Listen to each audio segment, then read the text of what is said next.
Page 329, Uncertainty from Quadratic Forecasts.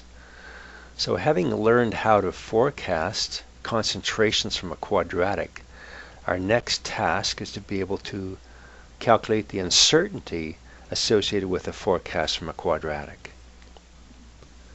Now, accurate calculation of the standard uncertainty of a forecasted concentration from a quadratic regression is complex.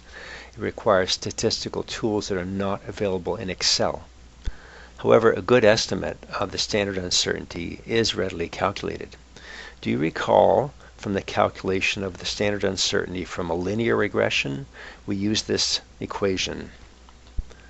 The term in the radical often evaluates to a number very close to 1.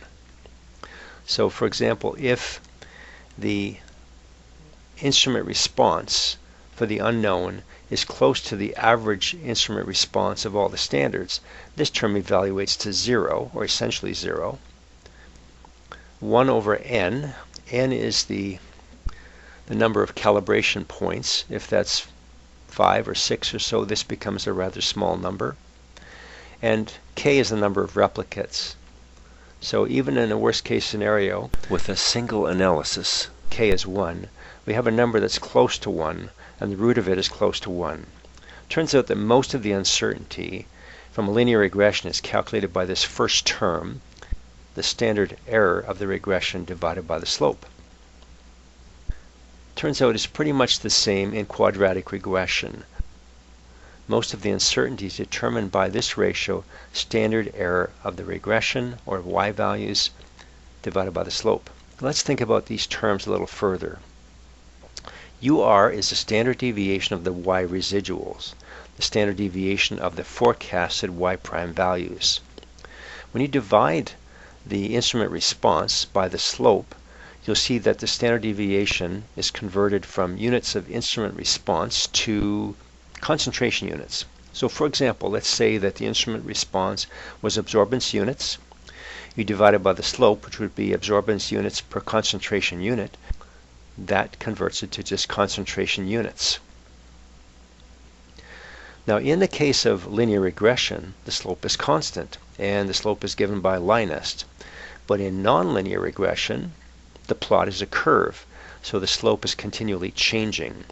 You'll have to calculate the slope at each forecasted concentration, each x prime value. But it's not hard to do. Recall the equation of the quadratic as y is equal to a plus bx plus cx squared. Notice I'm using the statistical form of the equation, and always will. The only time I'll use the algebraic form is for the quadratic formula. The slope at any point is given by its first derivative, and the first derivative of the quadratic is simply b plus 2 times cx, as you see here. Let's go to the Excel file and we'll carry this out.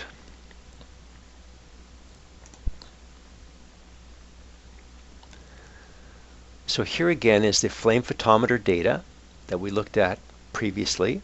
Here are the forecasted concentrations of the standards and the unknowns. Now we'd like to calculate the uncertainties associated with each of these concentration forecasts. Again, I have line est that delivers the coefficients of the equation, the original equation. Here again is the trend line and its equation. We want to calculate or estimate the standard uncertainty for each of the concentrations forecasted.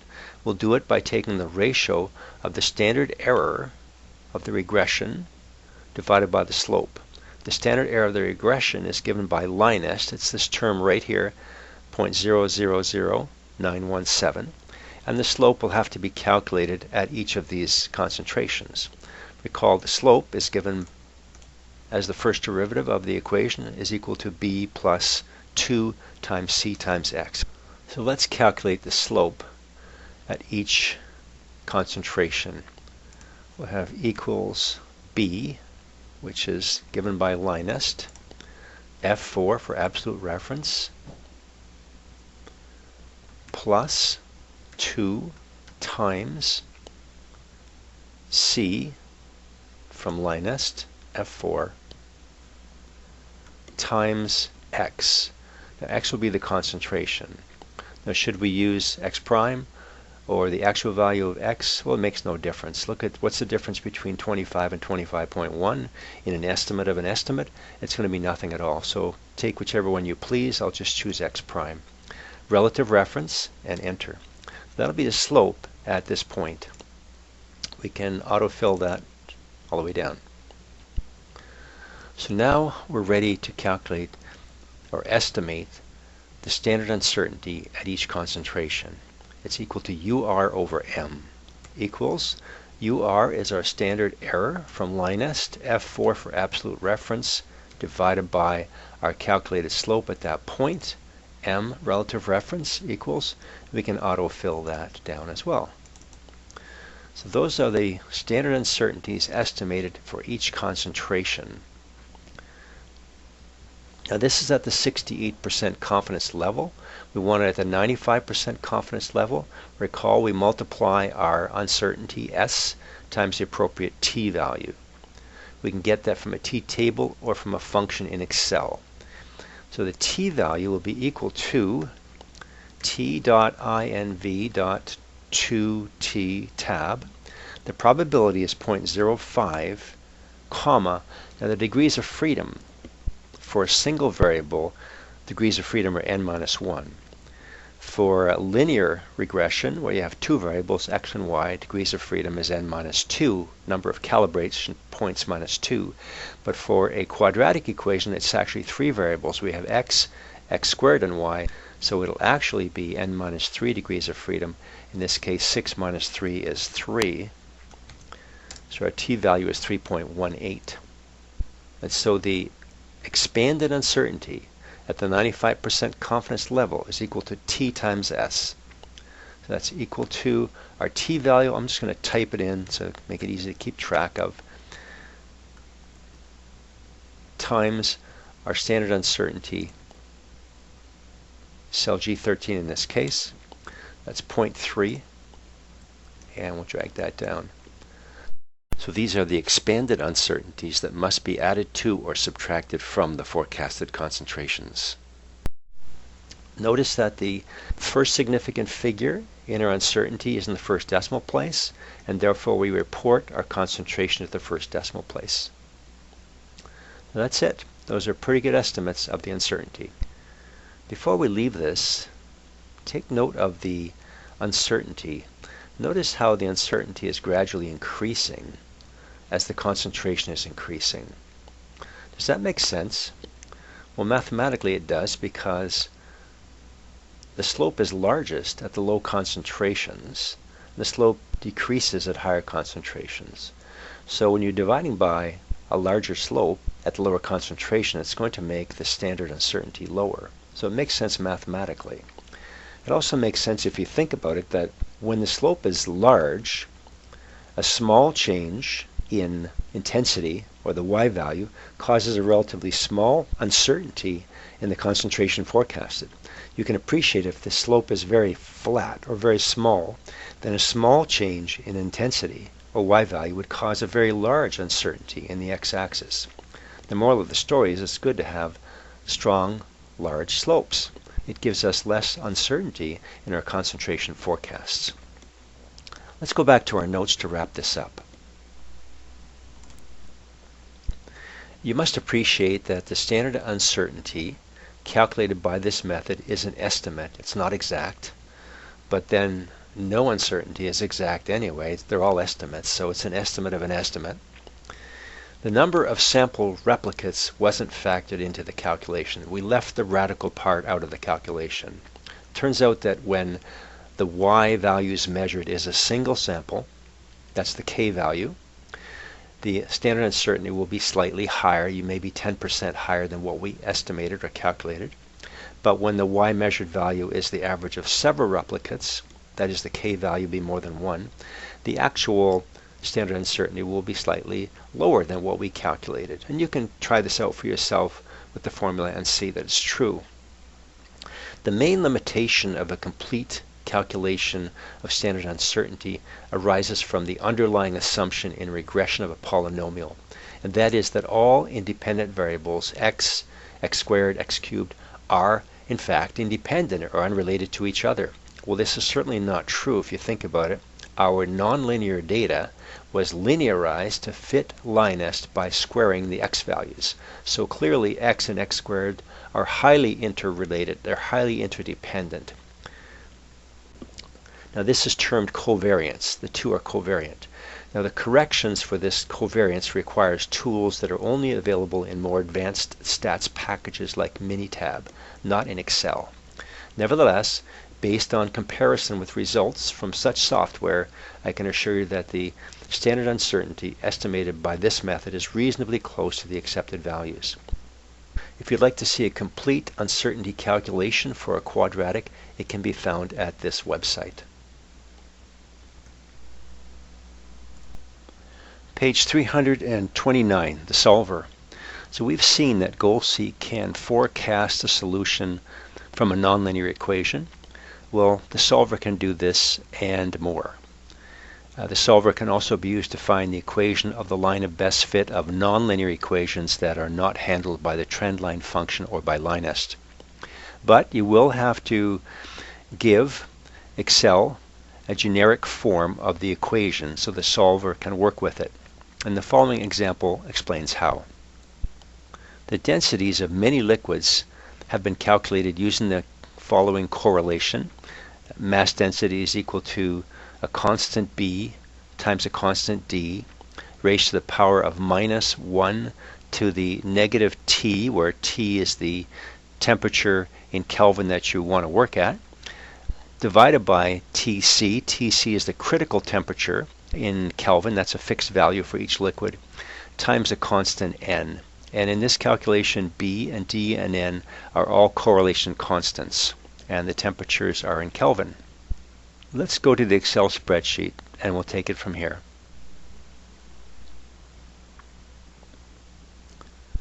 This Excel file is called regression. The worksheet is called solver. There are several examples on this one worksheet. In the middle of the worksheet, I have this example for calculating the density of a liquid using this expression. We have measured values indicated by the blue dotted line on the graph. The measured values are here in degrees Celsius temperature, and then the corresponding temperatures in Kelvin. The calculation uses Kelvin temperatures. And then we have the measured densities here in blue in column W for y-axis values. In column X, we have the calculated density using this formula. It makes reference to constants B and D and N in column V, as well as the critical temperature also in column V. Now the critical temperature is in Kelvin in the formula, so it's this cell here. Notice I've given a name as a cell reference for the critical temperature. I've also named the cell for N and D and B in the calculation, and here's the formula. Now the values of B and D and N, I don't know what they are. I'm just taking a guess, and this calculated density is then plotted, and that's represented by the red line. If I could get accurate values of B, D, and N, then the red line should overlap the blue line quite closely, and it would give me the correct equation of the line. And I'm hoping that's what the solver will do for me. So to do this, for each calculated value of density, I subtract or take the difference between y prime and y, and that's in this cell, and then I square them. So this is the square of the difference between the calculated and the measured values. I do that for each value, and then up here in cell Y15 I have the sum of all of the squares of the differences.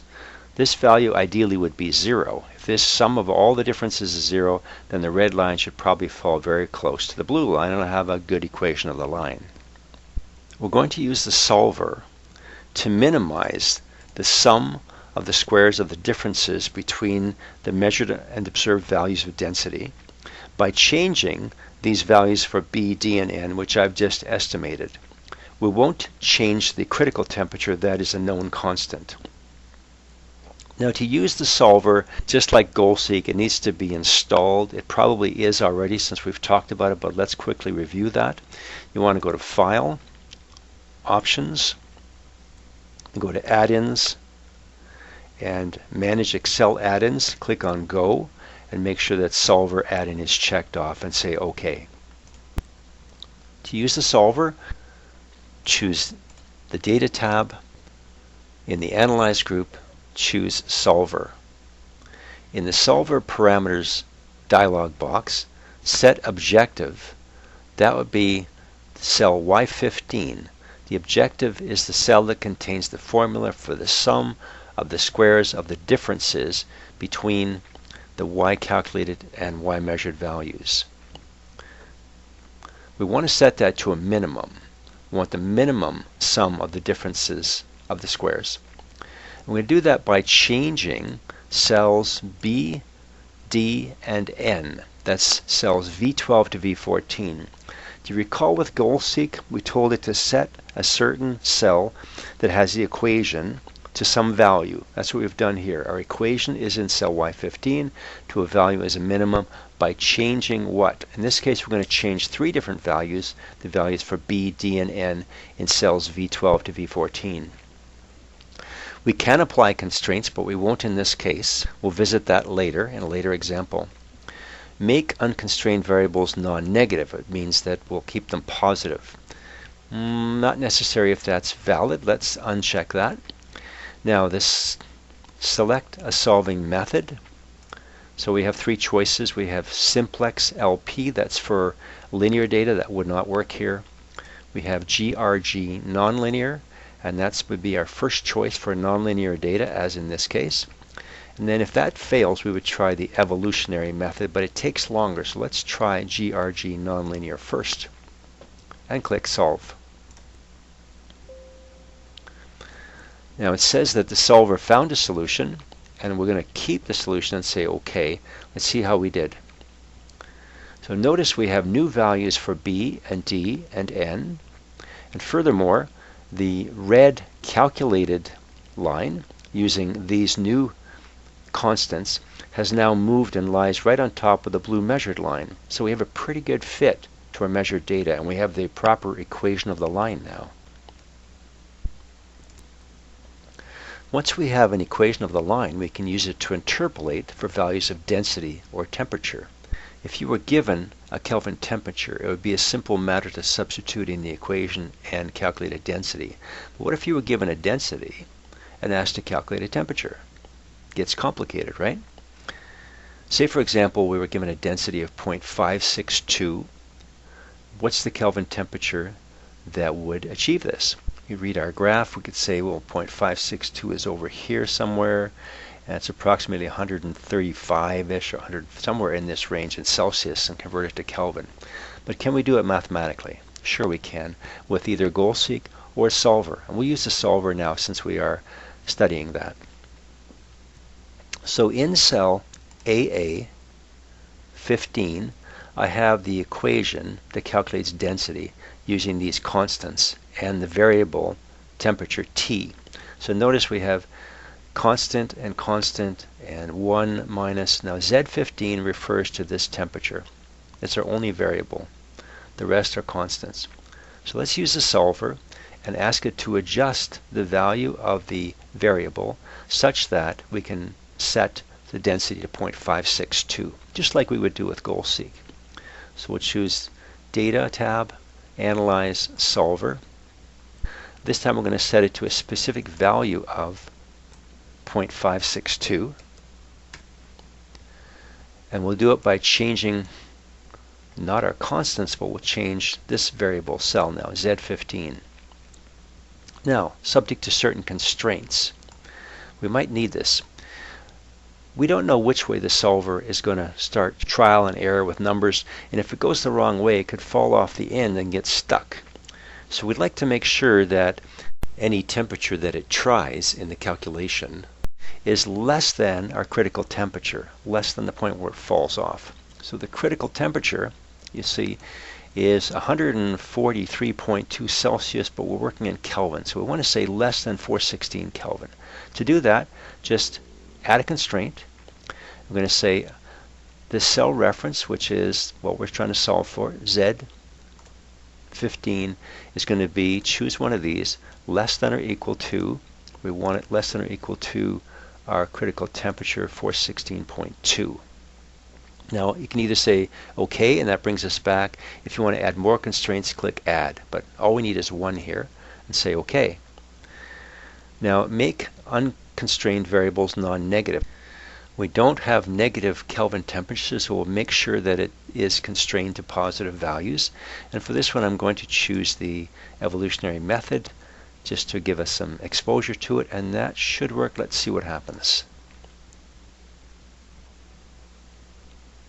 You can see it's working quite hard. If you can see the bottom of the screen, I'm up to several thousand iterations.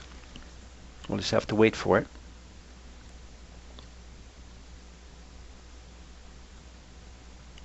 Up to 4,000 iterations. Okay, so finally it's arrived. Took quite a while. Told us it has a solution. It cannot improve the current solution. All constraints are satisfied. We'll say OK. So here's the current solution. It says the temperature is 407 Kelvin, gives us a density of 0.562. Let's check that on the graph. The graph is in Celsius, so let's convert that Kelvin temperature to Celsius. Equals Kelvin minus 273.2. It tells us it's 133.8 or 134. How does that look? So as I read this, it's 130, 135, 140, 145. So it's about here, and that reads about 0.56. Looks about right. So that's it for the solver. There are several other examples in the notes you can work with and on the Excel spreadsheet. The solver is able to find the equation of some complex nonlinear function and also forecast from it. So it's quite a useful tool when exact solutions are difficult to obtain.